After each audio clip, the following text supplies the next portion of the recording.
Hey everyone, it's Elizabeth with Rose Barn Embroidery Designs, and today we're going to be doing our tutorial on the Wristlet Wallet ID bag. This is a fun one. It's great for going to parks, all sorts of places, or if you don't like carrying a purse, this is a great one for you.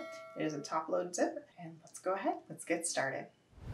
All right, so let's talk about our pieces that we will be needing. We will be needing at least a 6-inch zipper. This is way longer than a 6-inch, but it's one of the only ones I have. You want to make sure you get your clear vinyl. Now, one thing about the vinyl, you want to make sure you have 12 gauge or higher. This is 12, exactly 12 gauge. I have used 18. It's just a little bit more stiff, but I like 12 the best. You want to get your fabric for the front, for your back, for your inside, for your lining, and for your pocket. Once you gather all your supplies, let's go ahead, let's go run our first stitch for our zipper placement.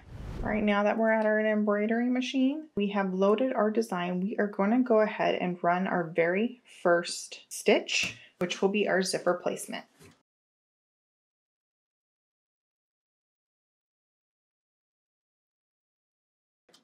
All right, now that we have our first stitch done, we are going to take it off the hoop and we're going to go ahead and put it on our cutting table and we're going to put our zipper in.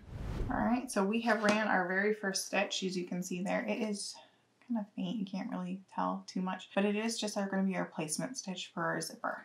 I'm going to take our zipper, make sure you have your zipper facing the way that you like it to be, left to right if you're right-handed and right to left if you're left-handed. That's probably backwards for you guys, but we're going to go ahead and we're going to take it. We're going to put it in our box. We're going to secure it with tape so it doesn't move around too much. All right, and once you are done, it'll look something like that. Now we're going to take it back to our machine and we're going to run our zipper tack down. Now that we're back at our machine, project is hooped back up, we're going to go ahead and run the tack down.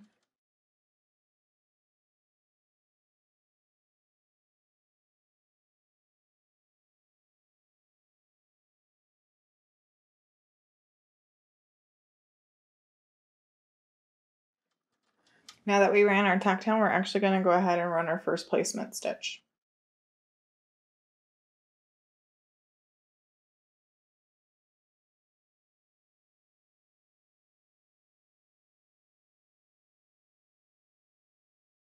All right, now that we ran our very first placement stitch, we are going to go ahead. We're going to take our clear vinyl. It's really kind of hard to see, but I am going to show you. We're going to take it, we're going to slide it on.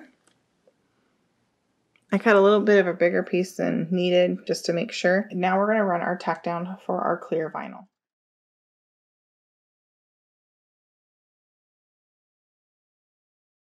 Now that we ran our tack down for our clear vinyl, we're going to go ahead and take this back over to our cutting table. We're going to go ahead and cut out our window, and I'll show you how to do that.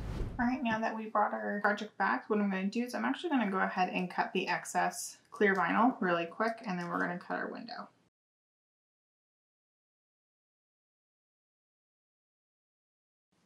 All right, so now you have your clear window. You don't have to be super clean with how you cut around the window because you are going to be putting fabric right around this as well. But next we're going to go ahead, we're going to flip this over and we're going to cut out the hole for our ID bag.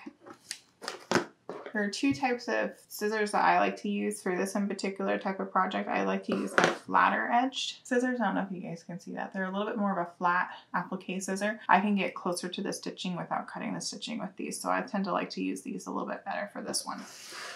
Just gonna gently pick at it.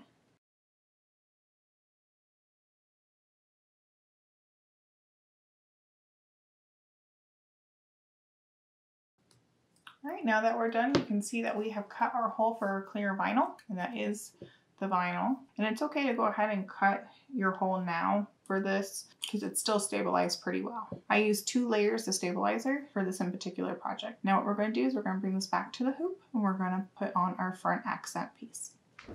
So I got my fabric here and I'm going to be using custom CL fabric. This is the stretchy fabric. I'm not going to be interfacing it for a couple of reasons, but I am going to do a little bit of a trick. So in the directions, it does state to use a 6x8 piece of fabric and fold it in half. I'm actually going to be using a 6x5 piece of fabric, and I'm going to hack this up just a little bit so you guys can see how I do it to keep a clean edge. So I'm actually going to flip it upside down. You can't see what I'm doing here, so let me do this. And I'm going to put it right to the edge of my zipper. You guys will see a little bit better once it starts moving. And this is where I play with my machine a little bit.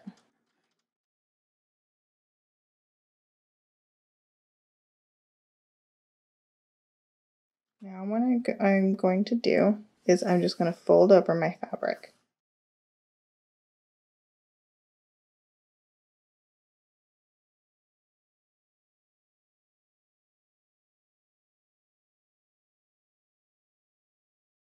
Alright, so since it ran this, I'm actually going to go ahead, we're going to cut out our window, and then we're going to return it back to the hoop, and we're going to be putting on our lining fabric, and I'll show you how to do that.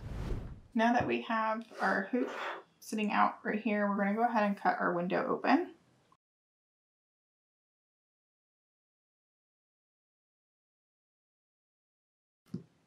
Alright, and there's your little window. Now, if you're like me, you save every scrap. This will most likely be turned into a little key fob sooner or later. But now your window is open. Now what we're going to do is we're going to flip it over. We're going to take our back piece of fabric. I'm actually going to run to the iron really quick, and I'm going to iron my piece really quick. Alright, so I just quickly ironed a 6x5 piece of fabric, and I folded over roughly about a 1/2 inch over. I tend to be a little bit more generous. And now we're going to go ahead and we're going to put it on the back of our hoop. Normally, if this didn't have a window in it, I would use spray adhesive. Since it does have a window in it, I don't want to use spray adhesive because I don't want to gum up the window. So what I'm going to do is I'm just going to place my folded edge just above my zipper placement line, which is the second line on the zipper. Just going to place it over, and then I'm going to tape that in place. Once you do that, I flip it back over. I just press everywhere I just zippered. Now we're going to go ahead and take this back to the hoop. We're going to run that next set of stitches. Now that we're back at the hoop, we're going to go ahead and run our next tack down.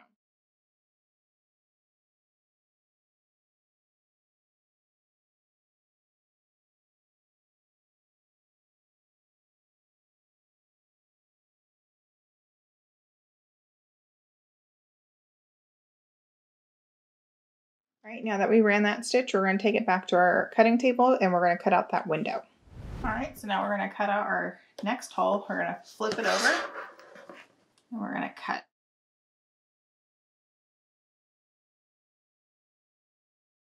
All right, now that we cut our hole, you can see now that we cut our hole on the front and the back, and that's the clear vinyl right there. Now we're going to take it back to our hoop and we're going to run our zigzag stitch. Now a lot of people, I know a lot of you have complained about the zigzag stitch and you guys rather see a satin stitch. If I do a satin stitch around, I just want to let you guys know, since there is nothing supporting the clear vinyl, even if it is 18 gauge, it will pop out. I have tested several times with several different gauges and they all pop out over time. So that's the reason why I do not do a satin stitch, because the clear vinyl will lose its support. I mean, like if you're doing appliques and you put clear vinyl over your appliques, it's still supported by that applique stitching as well as the fabric behind it. Since this doesn't have any fabric behind it, there's nothing supporting it. So that's why it does not have a satin stitch, and that's why it's more of a zigzag stitch. So let's go ahead and take this over. We're going to run our zigzag stitch now.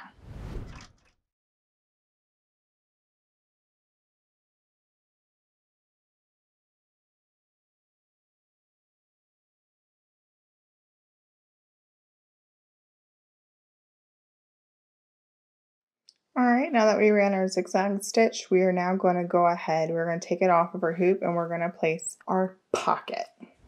All right, now that we ran our zigzag stitch and you can see it, we're going to go ahead and we're going to take this and we're going to place it just under. So this is going to be our pocket. This is a 6x8 piece folded in half. We're going to place it just under our tack down and just above the window. So kind of like in between. This way, when you're out walking, if you just have just one card showing or your ID or whatever showing or your business cards, that's what's showing and not what's behind it. Again, you don't have to run this step. I choose to because I like having the pocket in mine for when I'm out so that my other cards just don't show. So once we have this taped, we're going to take it back to our hoop and we're going to run this stitch. Now that we're back at our hoop, we're going to go ahead and we're going to run our pocket stitch.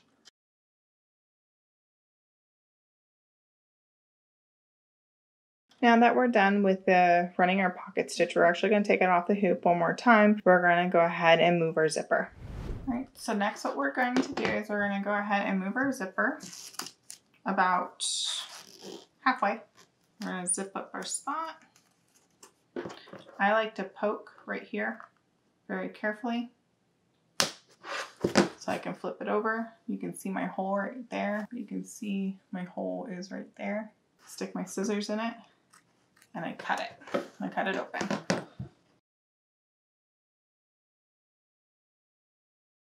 Now that our zipper is cut out and our zipper is moved, we're going to take this back to the hoop and we're going to put our back on. Now that it's back on our hoop, we're going to actually go ahead. We're going to be running the placement stitch for our handles. We place our handle on, we're going to run our tack down.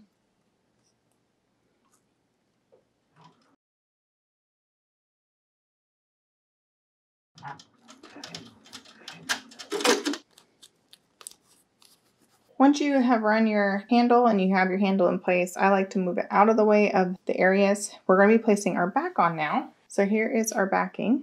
We're going to be placing it on. I have lined it with a little bit of a batting. We're just going to go ahead and we're going to put it on top. Make sure it covers everything. Place it on top. The other thing too, when you're doing these in the hoop bags, it can go right side up like this. When you flip it out, it is going to show correctly, but you want to make sure your fabric is right side facing down.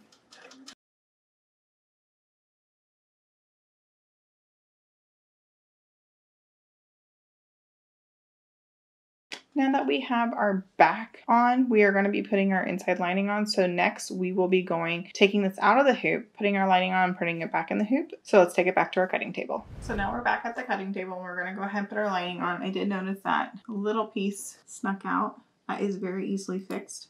You just cut that stitch. Now you're going to take your lining piece. Now here is my lining piece. It is pretty side, ugly side. So what we're going to do is we're going to take the pretty side, just like the top, but on the bottom, we're going to put pretty sides together. I want to make sure you cover everything. If you see any of your tape coming off, just go ahead and take it off. For my machine, it likes to get stuck.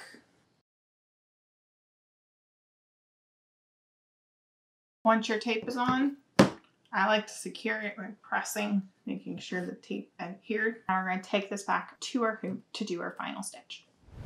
All right, now we're going to run our final stitch.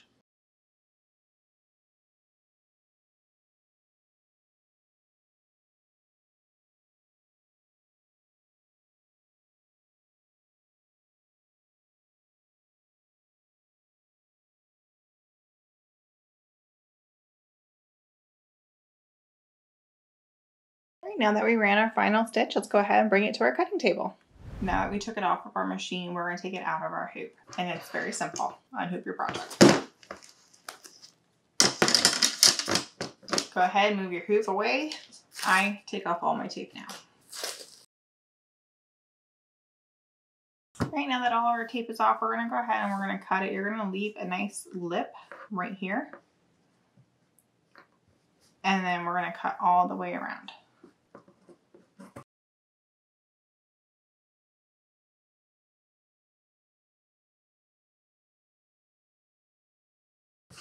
Go ahead, throw your excess away.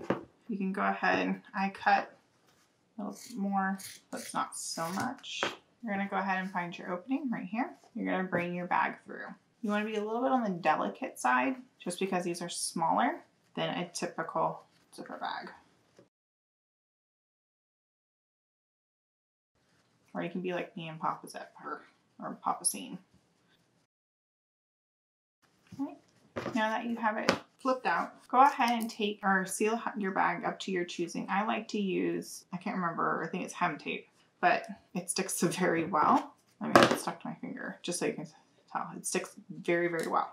And I like to stick a little bit before I even turn. I'm gonna flip it This is just how I like to close up my bags. If you like to go ahead and run and stitch here, you're more than welcome to. Or if you like to use heat and bond, which is where you put it's just like this. You put it in just like that, but then you use an iron and then you peel it back and then you use an iron again. That works just as well, but this is an adhesive. So for me, I like it because it's a little bit faster. And then you just go in and you peel it out. Sometimes it's not super easy to peel off. And like I said, it's super, super, super sticky. So if you get your fingers stuck in there, sometimes your fingers will take the peel and stick, and you press it really hard, nice and hard. And then you take your zipper, find your little pole, wherever it may be, right there. Zip it, and you're gonna flip it one more time.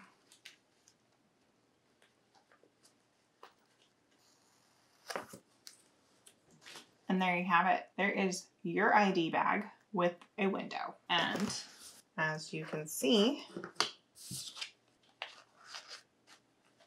it fits beautifully. All right, and there you have it. That's how you make your wristlet wallet ID bag. If you have any questions, feel free to leave it in the comments below. I try and answer all the questions. And also, I will also leave all the links. I would love to see your guys' creations of these, so feel free. We are on Instagram, Facebook, Twitter. Join our Facebook group and show off what you made.